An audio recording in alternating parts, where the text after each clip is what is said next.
There's very little I can say to them in that moment that's going to make them suddenly go from not liking it to, oh my God, I want to live here. But I also believe that a house is also only worth what a seller's prepared to sell it for. 3 people all tell you that they think it's probably 25,000 overpriced or something like that.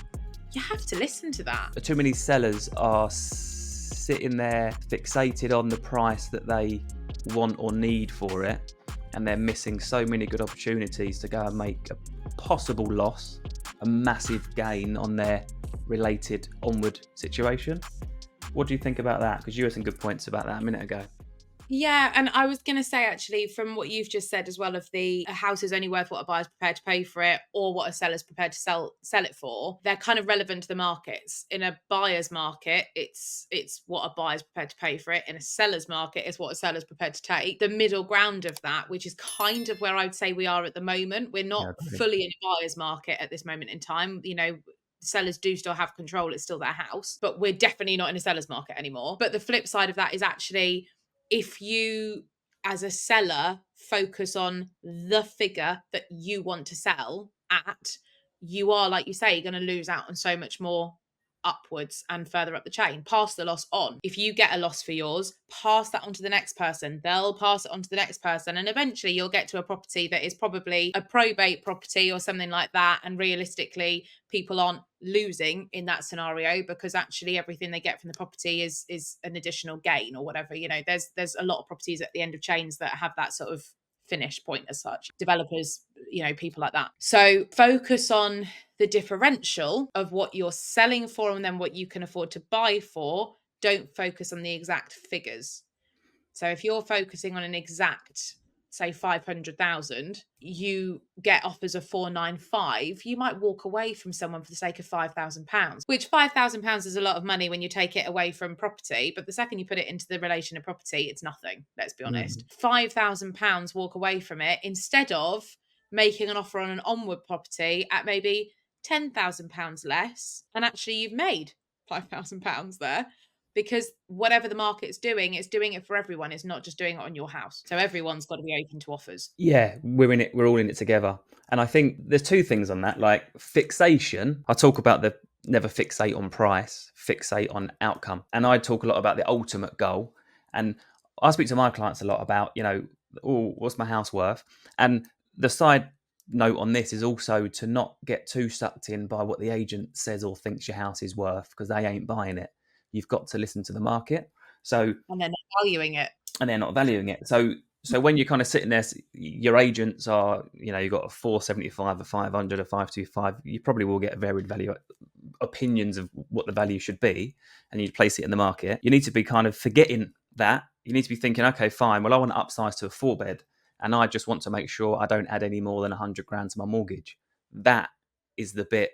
You could sell your place for 450 if you could buy a 4-bed detached for 550 in that case. Hopefully you wouldn't have to, but it's the ultimate goal and the differential that not enough agents dig down to. They just kind of say, okay, I'll do my best to get you 500. A proceedable, great, massive high deposit, currently renting buyer comes along and offers you 490 on your 500 grand house. Agents say, no, sorry, too low for the seller. The agent is the person that should be saying to you, no, John, let's think about this a little bit. Don't accept it. Don't refuse it. They're a strong buyer. Stick it in your pocket. Go out this weekend. Make it relative. So offer 15 grand, 20 grand less on other properties. And this great buyer may well make you a 10 grand loss into a 20 grand saving. And it's like you were saying, there'll be somebody, I've got this analogy, I can't prove it, but it's through 20 odd years, is for every 5 houses on the market, 3 have to sell, 2 want to sell. Now, when you won't know who has to sell and wants to sell until you actually start, I hate this saying, press the flesh and start making some offers, putting the feelers out there, because some clients will just come off the market. Oh no, I didn't get my 500. I'll stay here for another year or two. Some clients, unfortunately, are separating, they're relocating, they've got new babies being born, and they've got no choice but to move. And it's your agent's job to make sure that you end up with the best overall outcome.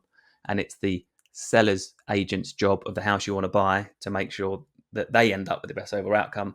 And that's what us agents are here for. That's why we're so important in these emotional times for everyone. Also, to add to that as well with offers, I will always say to all my clients, and we've kind of said that about this whole chat, is any offer is a good offer.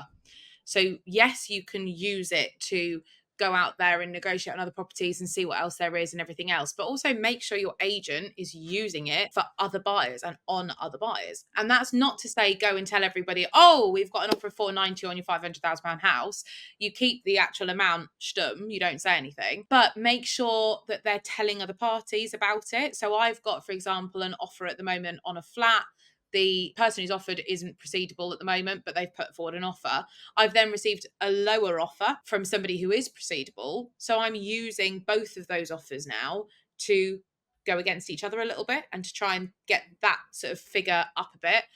But as human beings, I've always said, we want what everyone else wants and we don't want what no one wants. So if a house has been on the market for ages and there's no offers on it and there's no interest on it, then generally speaking, other buyers are going to be thinking, well, why do I want that house? Why am I going to be the person to buy it when nobody else wants it? If, however, an agent can say, unless it's stupid cheap and they go on and make a silly offer because they think no one else is interested in it. Yeah. Well, and also I think partly because the mentality behind no one else wants it is we all buy thinking for ourselves to live in, but we also think of the resale. You have to think of the resale. And if it's difficult for that seller to sell a property, it's going to be difficult for me to then sell it later on. So again, if you get it at a steal, it's not so much of an issue. If you have to pay full market value for it, you're worried about it. But also, as the agent should be taking any offer, even if you've rejected an offer, they should still be making sure they're telling other people we've had an offer on the property. They don't need to say that it's way too low and it's never going to go anywhere.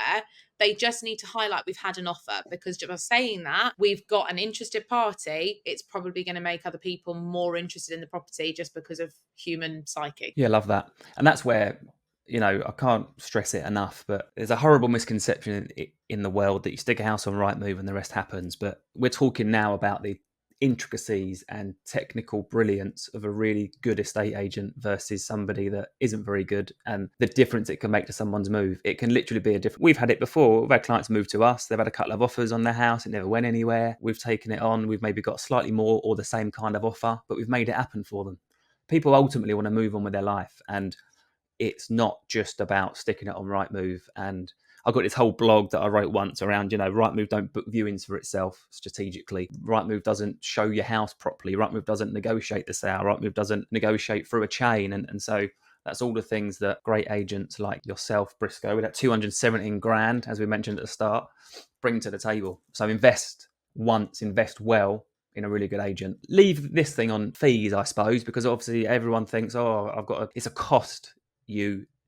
Estate agents are a cost. They're not. They're an investment, because the right agent will absolutely pay for themselves 10 times. The wrong agent will absolutely cost you money. And, choose once, choose right, move house, less stress, experts on your side, happy days. Well, it's the age-old principle, isn't it? Of you have it with anything in life: buy cheap, buy twice. Yeah. And especially when you've got the agents who are charging the upfront fees, like you will undoubtedly in a lot of those cases swap agents. Well, and that's then what I'm trying to get to, actually, but I digress myself. But ultimately, choose an agent that charges well when the outcome's done. Pay them as much as they absolutely want once they've achieved your ultimate goal. That's what I can't stress on enough. Love it. That was good. Very good. Half an hour sesh. Let's try. We'll keep these more regular, but it's been a bit carnage the last couple of months, isn't it? But this is a really good insight. I think timing's great. We're going into the end of the year, and we were saying before we think it could be a bit of a quieter end of year, but let's see. I kind of agree with this comment. The market is what you make it, but I also don't at times, because yes, you need to be positive, you need to be optimistic, but you also need to be very aware of there's external factors that are controlled by the powers that be that just you need to be aware of. And I think that's where we will help people navigate any market, but that's all we can do is help them navigate it. We can't control it. What's the statement that you had the other day on a bag? I'm an estate agent, not a magician. That's the one, yeah. And we're going to get something printed as well. Love it. Well done, Steph. Thanks for your time, and I'll see you on the next one. See you later. See you later.